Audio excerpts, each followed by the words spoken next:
하나님 말씀은 스가랴 6장 1절에서 마지막 15절까지 말씀입니다. 네, 오늘 본문에서는 스가랴서에서는 8개의 환상이 총 나오는데요.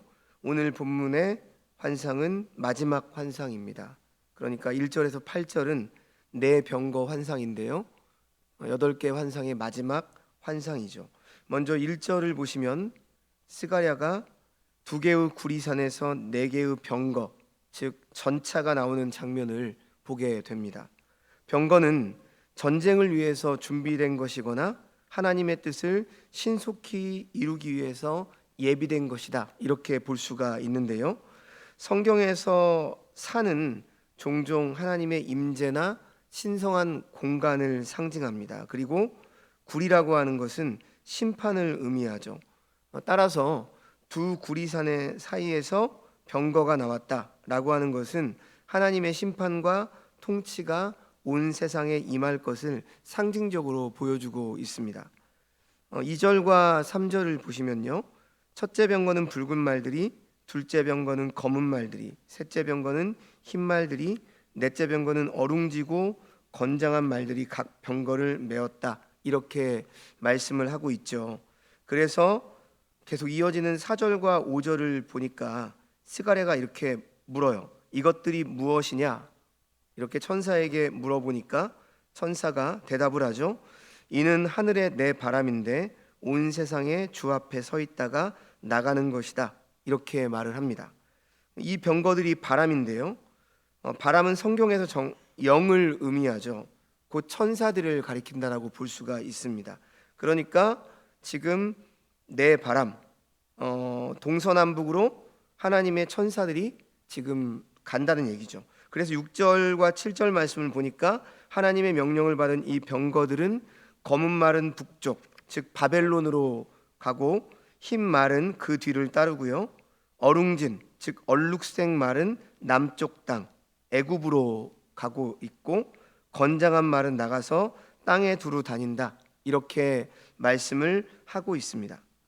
병거가 이끄는 말들의 색깔은 하나님의 심판의 도구 또는 방법을 상징합니다. 마치 계시록에서 말한 것처럼 붉은색은 전쟁, 즉 전쟁과 피 흘림을, 진노와 심판을 상징하고요, 검은색은 곤고함과 죽음과 슬픔, 이런 것들을 상징합니다. 그리고 흰색은 승리와 번영을 의미하고요, 마지막으로 얼룩색은 기근과 질병, 혼합, 이런 상태를 의미하고 있는데, 이 어룽진 말이 건장하다라고 하는 것은 이런 의미죠. 심판의 완전함과 철저함을 상징을 하고 있는 겁니다. 그래서 이제 7절과 8절 말씀을 보시면요, 건장한 말은 나가서 땅에 두루 다니고자 하니 그가 이르되 너희는 여기서 나가서 땅에 두루 다니라 하매 곧 땅에 두루 다니더라. 그가 내게 외쳐 말하되 북쪽으로 나간 자들이 북쪽에서 내 영을 쉬게 하였느니라 하더라, 이렇게 말씀합니다. 7절의 건장한 말은 하나님의 명령대로 온 땅에 두루 다녔습니다. 이들이 온 땅에 두루 다니며 했던 일은 악한 세상을 심판하는 일입니다. 이들이 온 세상을 다녔다라고 하는 것은 이런 의미죠. 세상 전체가 하나님의 심판 안에 있다라고 하는 그런 의미입니다. 잘 생각해 보면 1절의 첫 환상에서 여호와의 사자가 만군의 여호와께 이렇게 말을 하죠. 여호와께서 언제까지 예루살렘과 유다 성읍을 불쌍히 여기지 아니하려 하시나이까, 이렇게 안타까운 호소의 말로 시작을 합니다. 그런 환상으로 시작을 하는데, 오늘 마지막 환상은요, 8절 말씀을 보니까 어떤 말씀을 합니까? 북쪽으로 나간 자들이 북쪽에서 내 영을 쉬게 하셨느니라, 이렇게 선포를 하고 있거든요. 그러니까 즉 하나님의 백성을 압제했던 원수들에 대한 하나님의 심판이 이루어진 거죠. 그러니까 첫 번째 환상에서는 언제까지 하나님께서 그냥 내버려 두십니까? 지금 당신의 민족, 유다 민족, 이스라엘 민족이 지금 고통 가운데 있는 것 아닙니까? 그런데 두루 다녀 보니까 온 땅이 너무 평안합니다, 이렇게 보고를 했거든요. 그러니까 오늘 마지막 환상에서는 하나님께서 완벽하게 심판을 하시고 이제 갚아주시는 거죠. 역사를 주관하시는 하나님의 섭리는 이렇게 반드시 이루어진다라는 것이죠. 그 섭리 속에서 하나님은 악인들을 심판하시고 의인들을 보호하시는 하나님이 되십니다. 그래서 세상의 세력이 아무리 강해 보여도요, 하나님의 손이 높이 들릴 때면 그들의 악은 반드시 심판을 받게 되는 것이죠. 하나님은 공평하신 하나님, 심판의 하나님, 공의의 하나님이시기 때문입니다. 그렇기 때문에 이러한 하나님을 믿는 우리 성도들은 눈앞에 보이는 이익이나 불이익 때문에 죄의 유혹이나 악의 세력에 가담하지 말아야 하는 것이죠. 어제도 말씀드렸지만 8가지 환상을 두 분류로 나눌 수가 있거든요. 첫 번째부터 5번째 환상은 어떤 그 희망적인 메시지, 그런데 6번째부터 오늘 8번째 메시지는 심판의 메시지입니다. 그러니까 이 심판은 사실 그 압제하는 이들, 그리고 우리 믿는 자들을 압제하는 그러한 이들을 심판하는 말씀도 되지만 우리 믿는 자들에게도 경고를 하시는 거죠. 동시에 우리 믿는 자들 또한 너희도 깨어 있어라, 이러한 의미가 같이 있는 것입니다. 자, 그리고 이제 계속해서 9절에서 마지막 15절은요, 그러니까 첫 번째 단락인 지금 1절에서 8절의 환상이 하나님의 주권적인 통치와 심판을 보여주었다면, 이제 두 번째 단락인 9절에서 마지막 15절 말씀인 여호수아의 대관식이라고 하거든요. 이 말씀은 그 속에서 피어나는 구체적인 희망을 보여주는 거죠. 그래서 학자들 가운데 이것도 또 하나의 환상이다, 이렇게 말을 하기도 하는데, 지금 9절에서 15절 말씀은 우리가 이렇게 정리를 하면 좋을 것 같습니다. 8가지 환상에 대한 결론이다, 이렇게 말씀을 할 수 있겠습니다. 자, 10절 말씀을 보시면요, 바벨론에서 돌아온 이라고 하는 말이 있는데, 이 말은 바벨론에 남아있는 이스라엘 포로들을 대표해서 잠시 방문한 사람들입니다. 그들은 예루살렘 성전 재건이 시작된다는 소식을 듣고 대표를 파송한 거죠. 그래서 여기 포로 귀환 자들이 헬데라고 하는 건 멀리된 자들, 이런 뜻을 가지고 있고요. 도비아는 선한 자들, 여다야, 요시야, 이런 사람들이 등장을 하죠. 그러니까 신앙의 덕목이 깊은 지도자들을 상징적으로 말하고 있는 거죠. 그래서 이들은 마치 예수님이 탄생한 소식을 듣고 찾아온 동방박사들처럼 지금 11절에 보니까 은과 금을 가지고 왔는데요, 그 은과 금을 그들에게 받아서 면류관을 만든 것이죠. 11절을 보십시오. 하나님은 이들에게 은과 금을 취해서 면류관을 만들어라, 이렇게 말씀하시죠. 그리고 그 면류관을 당시 대제사장이었던 여호수아에게 씌우라, 이렇게 지시를 하십니다. 자, 그런데요, 여기서 좀 주의해야 될 점은요, 면류관이 지금 우리 한글 성경에는 단수로 쓰여 있는데 복수형이에요. 그러니까 복수형으로 쓰였다는 사실과 면류관이 정치적 지도자인 스룹바벨이 아니라 지금 대제사장인 여호수아에게 씌워졌다는 사실이 굉장히 중요해요.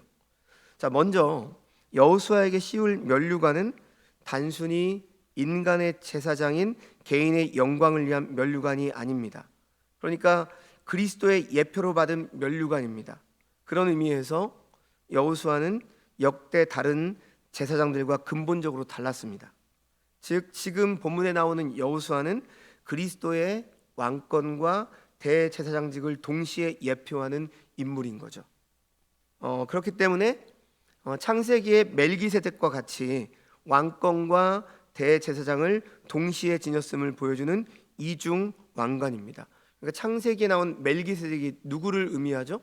하나님을 의미하잖아요. 그런 것처럼 지금 대제사장인 여호수아가 바로 예수 그리스도를 예표하는 것입니다. 다음으로 그 면류관인 대제사장은 여호수아의 머리에 씌워졌다라고 그랬죠. 이스라엘 백성들은 지금까지 스룹바벨의 지도로 포로에서 돌아온 후에 성전 재건을 시작하였습니다. 그리고 그들은 이렇게 회복된 정치적 나라인 이스라엘이 곧 메시아의 나라가 될 것이라고 믿었어요. 그러나 이러한 생각은 이스라엘을 교만하게 했고요, 결국 예수 그리스도를 받아들이지 못하게 했죠. 수룹바벨도 존귀한 사람임에는 분명합니다. 그러나 지금 면류관이 제사장 여호수아에게 씌워진 것은 이런 의미죠. 참된 하나님의 나라는 육적인 나라, 정치적인 나라가 아니라 영적인 나라라고 하는 것을 말해주는 하나님의 의도가 담겨 있는 것입니다. 그래서 메시아의 나라는 정치적으로 회복된 혈통적인 나라가 계승되는 것이 아니라는 거죠. 그리스도의 교회가 계승할 나라이다. 그렇기 때문에 이제부터 면류관을 쓰는 사람도 정치적인 지도자인 스룹바벨이 아니라 영적 지도자인 여호수아였던 것이죠. 하나님은 그에게 면류관을 씌워주심으로 메시아의 나라가 역대 육신적인 이스라엘 나라와 어떻게 다른 것인가, 이것을 보여주려고 하신 것입니다. 그래서 하나님께서는 이제 여호수아에게 면류관을 씌우면서 12절과 13절 말씀을 보니까 이렇게 선포를 하시죠. 보라, 싹이라 이름하는 사람이 자기 곳에서 돋아나서 여호와의 전을 건축하리라. 그가 여호와의 전을 건축하고 영광도 얻고 그 자리에 앉아서 다스릴 것이요, 또 제사장이 자기 자리에 있으리니 이둘 사이에 평화의 은혼이 있으리라. 자, 여기에서 여호와의 전은 당시의 스룹바벨 성전이 아니라 싹이라고 하는 사람을 통해서 이루어질 영적인 성전을 의미해요. 만왕의 왕이요 대제사장이신 예수 그리스도를 통해서 이루어지는 하나님 나라입니다. 이사야 53장인가요? 연한 순처럼 이렇게 표현을 하고 있거든요. 똑같은 거죠. 이스라엘 백성들은 하나님 나라를 육적인 것, 정치적인 것으로 오해를 했습니다. 그렇기 때문에 그들은 예수 그리스도의 다스림 아래로 나아갈 수가 없었죠. 하지만 지금 말씀에 보는 것처럼 바로 우리 예수 그리스도께서는 바로 수룹바벨, 눈에 보이는 그런 성전이 아니라 바로 영적 성전을 세우신 분이시죠. 자, 이제 마지막 본문 14절과 15절을 보시면요, 그 면류관은 헬렘과 도비야와 여다야와 스바냐의 아들 헨을 기념하기 위하여 여호와의 전 안에 두라 하시니라. 먼데 사람들이 와서 여호와의 전을 건축하리니 만군의 여호와께서 나를 너희에게 보내신 줄을 너희가 알리라. 너희가 만일 너희의 하나님 여호와의 말씀을 들을진대 이같이 되리라. 이렇게 말씀을 했습니다. 제사장과 같은 왕에게서 화평이 나오는데 이러한 예언을 확증하기 위해서 그 면류관을 여호와의 전에 두라, 이렇게 말씀하셨습니다. 이 예언이 성취가 되면 먼데 사람이 와서 여호와의 전을 건축할 것이다, 이렇게 말씀을 하죠. 여기서 먼데 사람들이라고 하는 것은 이방 사람들까지 포함되는 것을 의미하는 것이죠. 그런데 그들이 와서 건축을 한다라고 하는 것은 그들이 성전에 참여되어지는 것이지 그들이 실제로 성전을 건축하는 것은 아닙니다. 성전을 건축하는 분은 누구예요? 싹이라고 하는 그분이 혼자 이루시는 일이라는 것이죠. 그리고 그 성전의 건축에 먼데 사람들, 곧 이방인들이 그 안에 포함이 된다. 그러니까 이제는 그 육적 이스라엘, 혈통의 이스라엘이 아니라 바로 영적 이스라엘, 바로 예수 그리스도를 믿는 모든 백성들을 포함을 시킨다, 이러한 의미가 있는 거죠. 그리고 너희가 만일 너희의 하나님 여호와의 말씀을 들을진대 이같이 되리라, 이렇게 말씀을 하고 있는데요, 여기서 너희는 유대인들을 향하여 말씀하고 있는 거죠. 그러므로 지금 이 말씀들이 다 성취가 되고 일어나고 있는 것입니다. 이방인들이 주께 돌아와서 주의 성전이 지어지고 있는 거죠. 예수 그리스도께서 모퉁이 돌이 되어 주셔서 그에게 함께 붙어서 성전이 되어 가는 거죠. 에베소서 2장 20절에서 22절 말씀처럼요. 자, 오늘 말씀은 여기까지인데요, 말씀을 정리합니다. 오늘 스가랴 6장 말씀은 우리에게 두 가지 중요한 진리를 가르쳐 줍니다. 첫 번째로는 하나님은 온 세상을 통치하는 주권자라고 하는 사실이죠. 그래서 세상이 아무리 혼란하고 우리를 낙심하게 만드는 일들이 많을지라도 하나님의 병거는 멈추지 않고 온 땅을 두루다니며 하나님의 뜻을 이루고 있습니다. 이 사실을 우리는 믿어야 합니다. 자, 두 번째, 우리의 참된 희망은 오직 예수 그리스도께 있다라고 하는 사실이죠. 하나님께서는 심판 중에도 긍휼을 잊지 않으시고 대제사장 여호수아의 대관식을 통해서 왕과 제사장이신 예수 그리스도를 보내주실 것을 약속하셨습니다. 예수 그리스도께서는 우리의 죄를 용서하시는 참된 제사장이시며 우리를 다스리시고 보호하시는 만왕의 왕이십니다. 그분 안에서 우리는 참된 평화와 안식을 누릴 수 있는 것이죠. 그러므로 사랑하는 성도 여러분, 오늘 하루를 살아갈 때 세상의 소리에 귀 기울이기보다 우리가 여전히 온 땅을 다스리시는 그 하나님 아버지를 신뢰하시기 바랍니다. 그리고 우리의 유일한 희망이며 구원자이신 예수 그리스도를 늘 기억하시고 바라보십시오. 그래서 어떤 상황 속에서도 흔들리지 않고 하나님께서 주시는 참된 평안과 능력으로 승리하시는 삶을 살아가시는 주의 백성들이 되시기를 주님의 이름으로 축원합니다. 기도하겠습니다. 온 역사의 주관자이시며 지금도 보이지 않는 손길로 온 땅을 다스리시는 하나님 아버지, 혼란스러운 세상 속에서 스가랴의 말씀을 통해서 하나님의 주권적인 통치를 보게 하시니 감사합니다. 심판 가운데서도 긍휼을 잊지 않으시고 대제사장 여호수아를 통해 우리의 영원한 왕이시며 제사장인 예수 그리스도를 예비하시고 보내주신 그 놀라운 사랑에 감사를 드립니다. 세상의 거대한 힘 앞에 두려워하며 하나님의 일하심을 의심했던 우리의 연약함을 용서하여 주옵소서. 눈에 보이는 상황에 절망하지 않고 지금도 온 땅을 두루다니며 주의 뜻을 이루어 가시는 하나님을 굳게 신뢰하는 믿음을 더하여 주시옵소서. 오늘 말씀을 마음에 새기고 세상 속에서 살아갑니다. 우리의 유일한 희망이시며 피난처이신 예수 그리스도만을 바라보게 하여 주옵소서. 주님께서 우리의 삶의 왕이 되어서 다스려 주시고 우리의 모든 죄를 용서하시는 영원한 제사장이 되어 주시옵소서. 그래서 두려움 대신 주님이 주시는 평안으로, 절망 대신 주님이 주시는 산소망으로 오늘 하루를 살아가게 하여 주옵소서. 예수님의 이름으로 기도합니다. 아멘.